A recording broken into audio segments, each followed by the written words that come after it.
بسم الله الرحمن الرحيم. الحمد لله رب العالمين، والصلاة والسلام على أشرف الأنبياء والمرسلين نبينا محمد وعلى آله وأصحابه أجمعين والتابعين لهم بإحسان إلى يوم الدين. أما بعد. Katika mwendelezo wa darasa zetu za swala, kujifunza swala ya mtume wetu Muhammad sallallahu alaihi wasallam ambaye aliyesema sallu kama raaitumuni usalli, swalini kama mnavyoniona mimi nikiswali. Kwa hivyo sisi maadamu hatujamuona mtume sallallahu alaihi wasallam, basi tunajifunza katika sunna yake kupitia hadithi mbalimbali zilizopokelewa kutoka kwake mtume sallallahu alaihi wasallam kuhusiana na vile ambavyo alikuwa yeye mtume wetu Muhammad sallallahu alaihi wasallam akiswali. Walillahi alhamdu, tumeshafika katika kumswalia mtume sallallahu alaihi wasallam, ambayo ndio ilikuwa darasa yetu iliyotangulia au iliyopita. Kwa maana mathalan mtu amekaa katika tashahudi ya mwisho au hata kama ni tashahudi ya kwanza akamswalia mtume sallallahu alaihi wasallam. Sasa kifuatacho baada ya kujifunza salatu ala nabii sallallahu alaihi wasallam ni kujua na kujifunza baadhi ya dua ambazo mtume sallallahu alaihi wasallam alikuwa akizisoma katika swala yake. Baadhi ya dua ambazo mtume sallallahu alaihi wasallam alikuwa akizisoma katika swala yake, hususan katika kikazi ambacho anamaliza nacho swala yake baada ya kumaliza kumswalia mtume sallallahu alaihi wasallam. Mtu atakapokuwa na swala ya rakaa mbili mathalan, baada ya kumaliza kumswalia mtume sallallahu alaihi wasallam akasoma tahiyatu mpaka katika ashhadu la ilaha illa Allah mpaka mwisho, kisha akamswalia mtume sallallahu alaihi wasallam. Baada ya kumaliza kumswalia mtume sallallahu alaihi wasallam, ziko baadhi ya dua ambazo zimethibiti kutoka kwa mtume sallallahu alaihi wasallam ambazo yapasa azisome kabla ya kutoa kwake salamu. Lakini kadhalika kwa yule ambaye anaswali swala ya zaidi ya rakaa mbili, hizi dua atazileta mwisho wa swala yake, kwa maana katika tashahudi ya mwisho. Katika tashahudi ya kwanza au kikao cha kwanza cha baada ya rakaa mbili inatosheleza kusoma tashahud peke yake, lakini pia ikiwa atamswalia mtume sallallahu alaihi wasallam pia sio vibaya na ni kheri zaidi, na inatosheleza kuishia katika salatu ala nabii sallallahu alaihi wasallam. Wa illa katika rakaa katika kikazi cha mwisho cha swala ya zaidi ya rakaa mbili, mathalan kama maghrib au salatu al-isha, baada ya kumaliza kumswalia mtume sallallahu alaihi wasallam kile kikazi, basi itampasa au itapendeza aombe baadhi ya dua ambazo zimethibiti kutoka kwa mtume sallallahu alaihi wasallam au kwa maelezo ambayo yatakayofuata insha Allah taala. Baada ya kumaliza kumswalia mtume sallallahu alaihi wasallam, jambo la msingi katika adhiya za kuzisoma, kwanza muhimu sana, ni kujikinga kwa Allah subhanahu wa ta'ala kutokana na mambo manne. Kujikinga kwa Allah subhanahu wa ta'ala kutokana na mambo manne. Baada ya kujikinga kwa Allah kutokana na mambo manne hayo, basi anaweza kuendelea na dua nyinginezo ambazo atakazozitaka, lakini ikiwa atasoma zile zilizothibiti ambazo tutazitaja insha Allah itakuwa ni bora zaidi. Ajikinge kwa Allah subhanahu wa ta'ala kutokana na mambo manne, nayo ni kutokana na adhabu za kaburi, kadhalika adhabu ya moto wa jahannam, kadhalika ajikinge kutokana na fitna za uhai na mauti, kadhalika fitna za masihi ad-dajjal. Na hivi ni katika vitu ambavyo mwanadamu atakiwa amuombe Allah subhanahu wa ta'ala amuepushe navyo. Amuombe Allah subhanahu wa ta'ala amuepushe navyo. Adhabu za kaburi, kuepusha Allah na adhabu za kaburi, sababu kaburini kuna adhabu. Kaburini kuna adhabu, kadhalika kuna neema. Kwa wale watu wema kwa wao kutoka kuna neema ndani ya kaburi, na wale watu waovu kaburini watapata adhabu. Na adhabu ya Allah subhanahu wa ta'ala ni kali mno, hawezi mtu kuimiliki wala kuimudu. Kwa hivyo tupambaneni, tujitahidini katika kutenda matendo ya kumridhisha Allah subhanahu wa ta'ala, kuacha aliyokataza, kwa sababu yaliyoko mbele yetu ni makubwa mno, ambayo lau kama tutaendelea na ujanja wetu na kumwasi Allah subhanahu wa ta'ala pasi na kujali, basi yanayokuja huko mbele ni mazito mno, hatutaweza kuyamiliki. Allah tuepushe na adhabu na atujalie kuwa ni miongoni mwa watu ambao watakaokwenda kusalimika ndani ya kabri, kadhalika mbele yake Allah subhanahu wa ta'ala siku ya kiyama.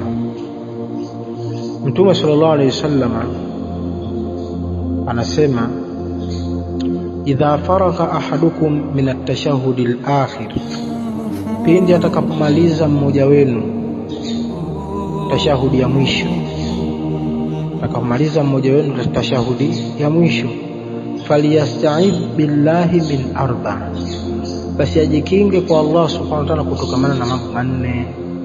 Kwa hivyo tashahudi ya mwisho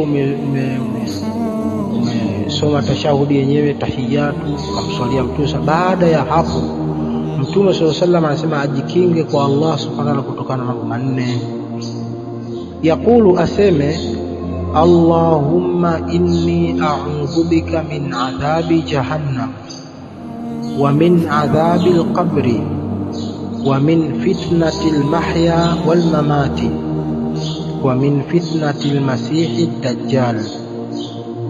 Maneno haya ayaseme mtu mwenye kuswali, kisha maliza kuswali Mtume sallallahu aseme haya, Allahumma inni a'udhu bika min adhabi jahannam wa min adhabi al-qabri wa min fitnati al-mahya wal mamati wa min sharri fitnati al-masih ad-dajjal. Aseme neno haya, maana yake, Allahumma, ewe Allah, inni a'udhu bika min adhabi jahannam, hakika mimi najikinga kwako, naomba kinga kwako kutokamana na adhabu ya moto wa jahannam. Najikinga kutokamana na adhabu ya moto wa jahannam, naomba kinga kwa Allah subhanahu wa ta'ala. Na hili ndio lenye kupasa, tumuombe Allah subhanahu wa ta'ala tukinge kutokamana na moto wa jahannam, kwa sababu hali ya moto wa jahannam ni hali yenye kutisha na ni yenye kuogopesha, na ni adhabu ya Allah subhanahu wa ta'ala. Hakuna anayeweza kuihimili, hakuna anayeweza kuihimili, yani akaweza kuimudu, hakuna mtu. Hata kama leo hapa duniani mtu atazungumza kiujanja, uko motoni, si nikienda mimi. Kuna watu wana maneno ya kipumbavu, maneno ya kipumbavu ya kijinga, na yameenea, kwa sababu na hata kuna baadhi ya watu wanayozungumza kwenye mafilamu huko, na watu wanaathirika na maneno kama haya, wanazungumza mtaani kwenye yale si movie, si mafilamu, si mabongo movie, si waigizaji. So unaona upumbavu mwingi sana hao watu waigizaji hapo. Na mmoja nishaye kumsikia, kwa sababu wakati mwingine hata kama huja kusudia, niko kwenye gari siku moja, niko kwenye gari basi hizi za mikoani, niko ndani mle, wana TV yao, nadhani anafahamika vizuri mambo haya. Hata kama usikie kusudia, lakini utavisikia vitu vingine. Mmoja anazungumza, anamwambia mwenzake, anamlingania, anamwambia kwamba simuogope Allah, kitu kama hiko, anamwambia simuogope Allah, kwamba kuna moto. Pengine wale watazamaji wanaelewa nani anazungumza maneno haya, na kuna watu wahodari wa kuangalia vitu kama hivi ambavyo vina maana yote, vina msingi yote. Ndio mimi nawaambia nilikuwa kwenye gari, maana sio kwa labda ustadhi naye anaangalia hivi, niko kwenye gari, mabasi yale ambayo huwezi hata kama huwezi kukaa kwa ziba masikio, maadamu uko macho, hata kama utazami wasikia. Sasa yule bwana anaambiwa kwamba moto, aogope moto, huko kwa Mwenyezi Mungu siku ya kiyama kuna moto huko. Yeye akasema, moto mimi nikienda naenda kuchoma mahindi tu, naenda kuchoma mahindi. Yani yeye katika moto wa jahannam anaenda kuchoma mahindi, anaona kama vile jambo zuri tu, akienda na mahindi yake akachoma. Sasa watu wanafanya upuzi na ujinga kabisa. Hii ni istihza na adhabu ya Allah subhanahu wa ta'ala kwanza, na ni jambo la kufuru kama hawatambui. Kufanya istihza na adhabu za Allah subhanahu wa ta'ala, kufanya istihza, yani kufanyia mzaha mambo ya dini ya Allah subhanahu wa ta'ala, ni kufuru. Yani wewe adhabu ya Allah useme kaenda kuchoma mahindi, waijua adhabu ya Allah subhanahu wa ta'ala jahannam. Hiyo hali ya kusema ulipate hindi ukalichoma, walipatia wapi? Hilo hindi walipatia wapi? Nasallallahu alaihi wasallam. Watu wanazungumza maneno majinga kabisa, lakini watu ndio wanatazama, wanacheka. Kuta watu kabisa wanacheka, mlikiwatazama mnacheka nini? Wanazungumza upumbavu huyu anazungumza kufuru huyu, nyinyi mnacheka. Mtu anacheka, anafurahi, ni vichekesho. Lakini moto wa jahannam ni jambo lenye kutisha mno. Hakuna kufa kule kwamba utaungua mwisho unakufa, la, hakuna kufa. Allah asema kullama nadijat juluduhum badalnahum juludan ghayraha liyadhuqu al'adhab.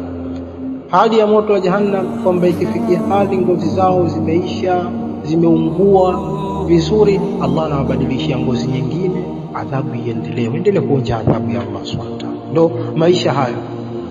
Yaani hayo ndio yatakayo kwa maisha ya watu wa motoni.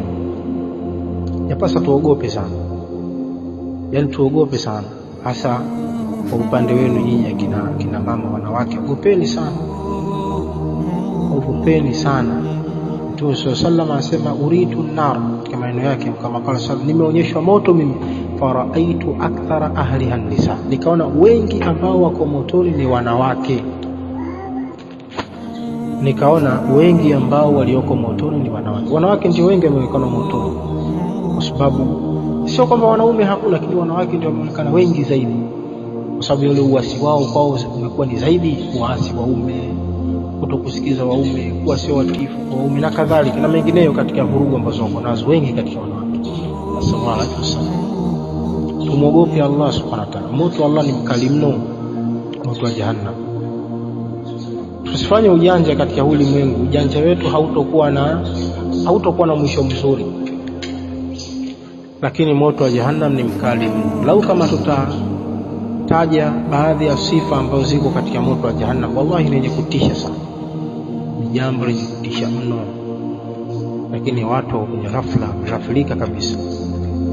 Itosheleze tu kujua kwamba moto wa jahannam ukali wake, huu moto tunaopikia hapa hauna ukali huu juu ya moto wa jahannam, au mbele ya moto wa jahannam hauna ukali wote.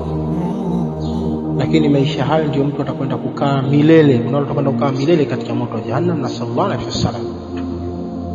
Kwa hiyo yapasa tujikinge kwa Allah katika swala zetu kutokana na moto wa jahannam. Kwa hiyo mtu anaposema Allahumma inni a'udhu bika min adhabi jahannam, ewe Allah, mimi najikinga kwako kutokana na moto wa jahannam, wa min adhabil qabri, na kutokana na adhabu za kaburi, wa min adhabil qabri, na kutokana na adhabu za kaburi. Adhabu za kaburi pia tunajikinga kwa Allah kutokana na adhabu za kaburi. Kwa hivyo unamuomba Allah ukinge na adhabu ya moto, pia ukinge na adhabu za kaburi, huku matendo yako yakiwa ni matendo ya mtu ambaye kweli hayuko tayari Mola wake ndiye kumchoma. Matendo yako hivyo. Sio wewe wajikinga kwa Allah kutokana na moto wa jahannam, na wajikinga kwa Allah kutokana na adhabu za kaburi, alafu matendo yako ni matendo ya wale watu wa kuadhibiwa. Wewe uangalie kwa yani wewe zina kana kwamba kwako sio zina. Kuna watu wanaishi hivyo, yani zina kama sio zina kwake. Yani yeye paka wanawake wengine wanafikia paka kwa sababu tu kutafuta kula na kadhalika, wanajiuza. Mwanamke anajiuza. Yani yeye mwili wake umekuwa ni biashara. Kitendo ambacho ni katika madhambi makubwa cha uzinifu kwake imekuwa ni biashara yake, na ndio anaishi hivyo, anakula kwa hivyo. Jiuliza sasa utafanya kazi gani? Umemwacha Mola wako ukaona ufanye hayo, ndio maana wajiona huna kazi ya kufanya. Lakini hebu rudi kwa Mola wako subhanahu wa ta'ala, acha hayo mambo, utaona Allah atakuonyesha kazi ya kufanya, na pengine utapata waume wafili utakuwa. Lakini maadamu umeona wewe upande wa Allah haukunufaishi, kubakia kwa Mola wako upate manufaa ya kidunia unayotafuta wewe, unaona uende huko, ndio hivyo utaona kama vile kazi nyingine hakuna. Sallallahu alaihi wasallam. Si wapo wanawake ambao angalau wakuta wengine wanauza vitumbua, asibezwe. Yani habezwi mwanamke kwa sababu anauza vitumbua au anachoma mihogo ya kukaanga mathalan, anakaanga sio anachoma mihogo watu waje wala. Anapata riziki yake ya halali, watoto wake wanakula, au mwanamke anashoa charahani mathalan, anapata riziki yake ya halali, anakula, wala hajafanya kwa mradi wake ni wanaume, kwamba apate wanaume wa hovyo, akafanya zina ndo apate pesa. Wala mwanamke ajifanye huyu mwanamke wa kheri. Hata kama anauza miogo ya kuchoma au anauza vitumbua, kheri kwake maadamu ikiwa anachokifanya lengo lake abakie kwenye halali na simwasi Allah subhanahu wa ta'ala, kaingia kwenye zina. Na hapo wanawake wengi kwa sasa wanaishi maisha hayo, wanaishi mpaka yeye aziniwe ndio apate kula, sallallahu alaihi wasallam, mpaka amwasi Allah ndio apate kula. Sio maisha sawa, sio maisha sawa.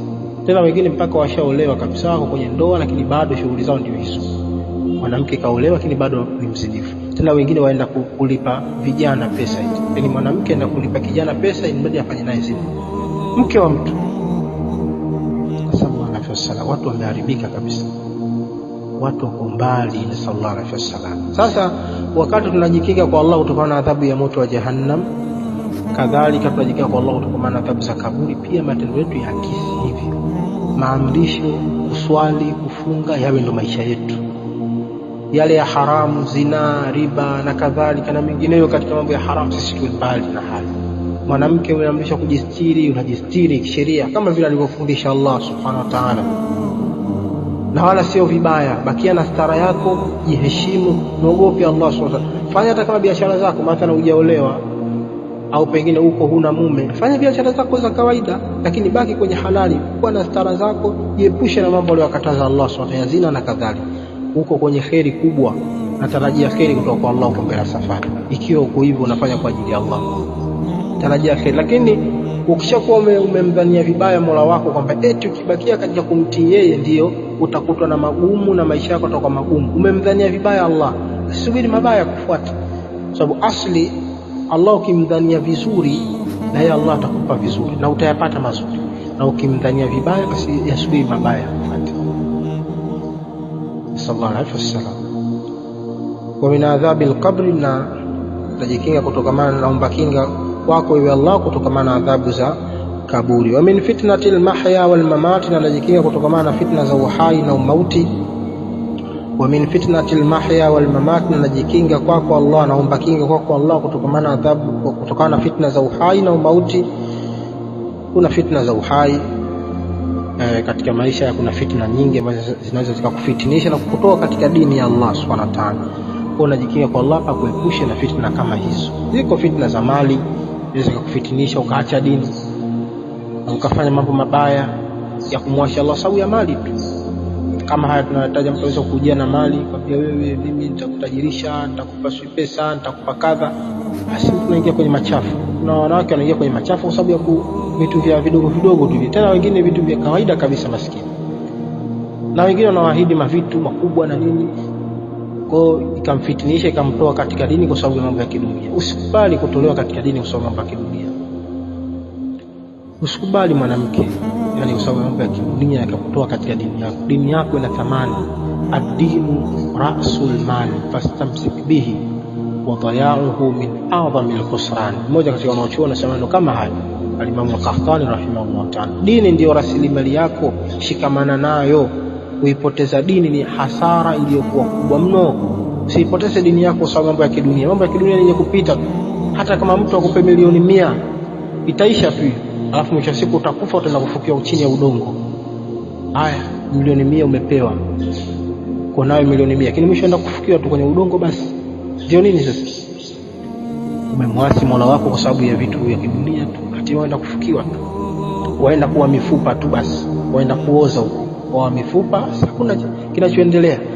Kwa hiyo ala kulli hali, msingi ni matendo yetu. Ukienda mbele ya Allah, hata kama utaishi maisha duni hapa duniani, lakini umeenda mbele ya Allah subhanahu wa ta'ala, wakati huo umeishi katika maisha mazuri ya kumwabudu Allah. Hata kama umeishi maisha duni, lakini mbele ya Allah unaenda kati ya yale maisha ya milele, waenda kuwa mtu wa peponi. Allah anakupeleka katika pepo yake. Kwa hiyo hapa umpata dhiki, lakini akhera unaenda kupata raha, kwa sababu yale ndio maisha ya milele. Kuliko hapa ukapata raha maisha ya dunia, alafu kule akhera waenda kuadhibika, na kule ndio maisha ya milele. Yani ikiwa wewe unayatengeneza vizuri maisha haya duniani, alafu unayaharibu maisha ya akhera, ni mtu ambaye akili zako haziko sawa sawa. Akili zako haziko sawa sawa. Vipi wewe uminyane na maisha ambayo yana mwisho, tunahujui mwisho wenyewe ni lini, ndio uminyane kujitahidi kwenye kuyatengeneza hayo, wakati huo umeyapuuzia maisha milele akhira. Wa innal akhirata hiya darul qarar, akhira ndio maisha milele, hayana mwisho. Sallallahu alaihi wasallam. Kwa ukiishi kule hakuna kufa akhera, kwamba kuna siku utakufa. Hamna kufa, hakuna kufa kule. Siku ya kiyama italetwa mauti katika umbile la mnyama, alafu watachinjwa pale, alafu utaambiwa watu kwamba leo ndo hakuna, yaani ni miongoni mwa ishara ya kwamba kufa hakupo tena. Mauti atachinjwa siku ya kiyama, ataitwa katika umbile kama la mnyama, alafu atakuwa amechinjwa.